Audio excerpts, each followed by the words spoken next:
السلام عليكم ورحمة الله وبركاته، ازيكم عاملين ايه؟ وحشتوني جدا جدا. منورين دايما قناة يومك اجمل مع ام فارس.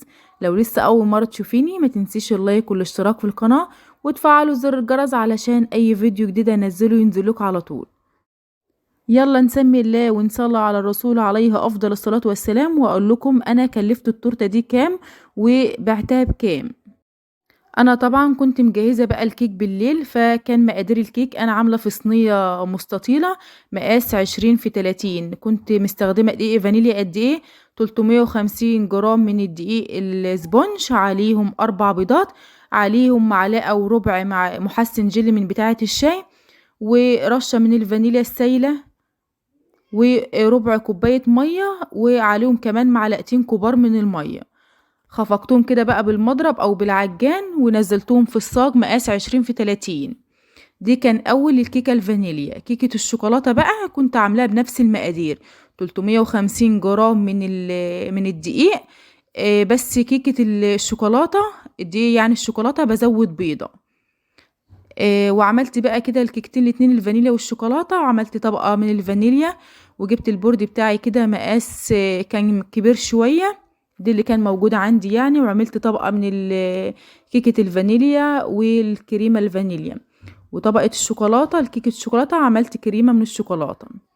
طبعا الكريمة اللي انا بعملها انا بستخدم الكريمة شانتيه هايبر. دي نوع كويس جدا، هو طبعا غالي شوية بس بيطلع الشغل كويس، يعني دايما تستعملي الحاجة كويسة معاكي علشان شغلك يطلع كويس. يعني انا لما باجي اجيب شغل يعني ليا بجيب دايما افضل حاجة علشان الشغل بتاعي يطلع باحسن صورة. عملت كده الطبقات زي ما بعملها معاكم على طول. باجي بقى على كريمة الشوكولاتة كده، بزود عندي بقى جناش شوكولاتة كده بحشيها. يعني حابة دايما ان أنا احشي جناش شوكولاتة. ممكن بقى لما يكون حد بيطلب مني يعني تورتة وكده، ساعات يقولي ما تحشيش خالص ولا شوكولاتة ولا مكسرات. وعملت كده الفانيليا، وبخلص الطبقات بتاعتي بنفس الشكل اللي انتوا شايفينه ده.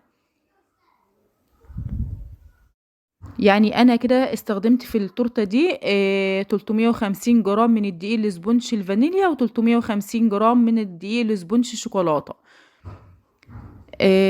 واستخدمت هنا كوبايتين كريمه شانتيه، انا بضيف عليهم كوبايتين ميه ونص كوبايه من السكر.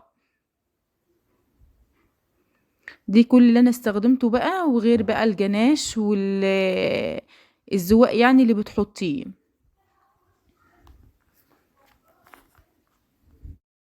واخر بقى كده طبقة ضفتها هي كيكة الشوكولاتة. نزلت كده بالسيرم، وبعد كده بقى ايه بغلفها كده بالكريمة الشوكولاتة.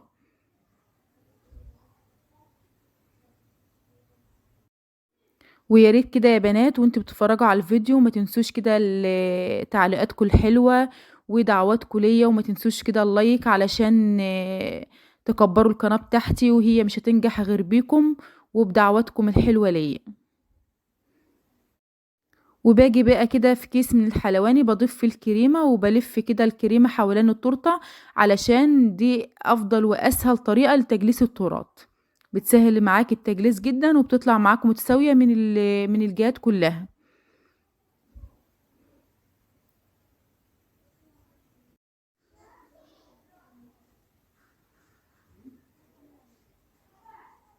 هسويها بقى كده بالاسكالافر كده من الجنوب كده، علشان اشوف تبقى متساوية معايا، وبعد كده بقى ايه اغلفها كويس بقى. المكان اللي بحس فيه ان الكريمة كلها مش متساوية بضيف له كريمة.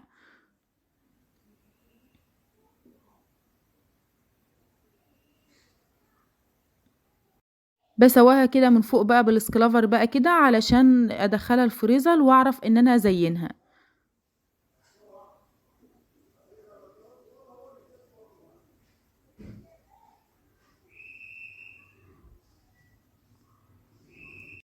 طبعا الاوردر اللي كان مطلوب مني كان مطلوب مني تورته يعني بالشوكولاته، ويكون فيها فانيليا برضو.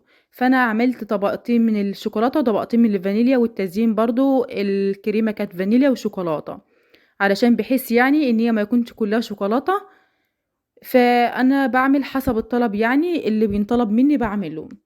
لما يكون مطلوب مني شوكولاتة على فانيليا بعمل صاجين 2، اما يكون مطلوب مني فانيليا بعمل صاج واحد، يعني بعمل النص كيلو على بعضه.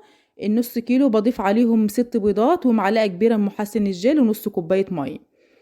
كده خلاص بعد ما جلستها ودخلتها الفريزر، قعدتها كده في الفريزر لنص ساعة او اكتر، وجبت الجناش بتاعتي سخنته شوية كده دفيته. وبعد كده عملت الرسمة اللي انتوا شايفينها دي حوالين التورتة داير ما يدور. الجناش بتاعك ما يكونش سخن قوي وما يكونش برضو ساقع قوي، يعني يكون متوسط كده، يكون دافي.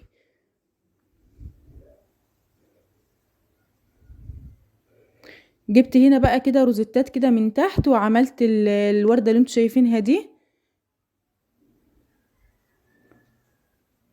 انا كنت طبعا ما كانش في دماغي رسمة معينة يعني، بس بحيث ان يعني التورتة كده مستطيلة، فقلت بقى اعمل عليها 4 يعني نوعات من الفاكهة او من الشوكولات يعني. وعملت برضو نفس الروزيتات كده من فوق، نفس من تحت هي نفس من فوق. بتبقى واخدة معايا بقى كده كأنك كأن في لوحة قدامك يعني. فبجد كانت طالعة معايا جميلة جدا. فطبعا اما يكوني مفكرة في رسمة معينة يعني لتورتاية معينة بتسهل عليكي التزيين بسرعة. التورتاية اللي معايا دي ما كنتش مفكرة في اي رسمة خالص، بس شكل التورتاية يعني الحجم بتاعها هو اللي خلاني ارسمها الرسمة دي. يعني دايما حاولي وانت بترسمي التورتة بتاعتك تختاري الرسمة على شكل التورتة اللي موجودة معاك، يعني فكري التورتة دي عايزة رسمة ازاي، او عايزة فواكه ولا شوكولاتة ولا ايه. طبعا ما لقيتش احلى من الرسمة اللي موجودة قدام. زي ما انتوا شايفين كده بحدد بالسكينة، بعمل 4 اجزاء عشان يكونوا متساويين، يكونوا قد بعض. بعد كده بجيب جناش الشوكولاتة وبضيفه كده في اول مربع من التورتة، بسويه كده كويس. طبعا الجناش له طريقتين يا بنات، يعني ممكن تعملوهم بالطريقتين وكويسين، والاتنين احسن من بعض. اول طريقة بتجيبي كده نص كوباية مية عليهم معلقتين كريمة شانتيه، بتدوبيهم كويس كده، وبعد كده ترفعوهم على النار عشان ما يكلكعوش. وبتضيفي فيهم مكعب شوكولاتة 250 جرام او الشوكولاتة اللي موجودة عندك. انا طبعا بستعمل شوكولاتة سما او فيينا اللي موجود يعني. وطبعا تاني طريقة للجناش بتجيبي كده تاني طريقة بتجيبي نص كوباية لبن دافي يعني، وبتضيفي فيها مكعب شوكولاتة يعني، وبتدوبوهم كويس لحد ما الشوكولاتة تفك معاكي ويبقى جناش كويس جدا. وبتضيفي بقى كده معلقة زيت عشان اللمعة بتاع الجناش. تاني حاجة كده عملت بقى كده زبدة اللوتس، برضو سيحتها ازاي، عملت بخار مية وضفتها عليه. عندك ميكروويف ممكن تدخليها في الميكروويف تفك معاك. وبعد كده عملت زبدة اللوتس، وبعد كده عملت بسكوت كده عاملاه في الكبة عندي او تكسريه. وبعد كده جيت ما بين الجناش الشوكولاتة وزبدة اللوتس عملت كده روزيتات برضو. وبعد كده قطعت مكعبين عندي من الكيوي، فاكهة الكيوي يعني، قطعتهم مكعبات زي ما انتوا شايفينها عشوائي يعني. وعملت كل ما اعمل النوع يعني اضيف الروزيتات. ما ينفعيش تعملي الروزيتات وبعد كده تحطي الاشكال، لا كده غلط طبعا. من الاحسن ومن الانضف يعني عشان تطلع معاكي كويسه وكده تعملي الصوصات الاول او الجناش الاول، وبعد كده تعملي روزيتات. بتضيفي بقى كده بسكوت اللوتس وتنزلي كده باللوتس برضو زبدة اللوتس، وبتضيفي بسكوت الاوريو، يعني تطلعي كده المنظر معاكي شيك جدا. رصيت كده بقى بسكوت الاوريو كده. طبعا الزواق اللي في الاخراني دي بقى حسب ذوقك انت بقى. جيت برضو بالجناش وعملت كده على البسكوت زي ما انتوا شايفينه كده بالشكل ده. جبت بقى في بسكوت فلوتس ونزلت برضو على الجناش. كانت طالعه معايا حلوه قوي بجد، وصاحبتها انبهرت بيها. ويا رب تعجبكم كده زي ما عجبت صاحبتها. يا رب يكون فيديو النهارده عجبكم واستفدتوا منه. وما تنسونيش بقى في اللايك والاشتراك في القناة وفعلوا زر الجرس علشان اي فيديو جديد انزله ينزلوكوا على طول.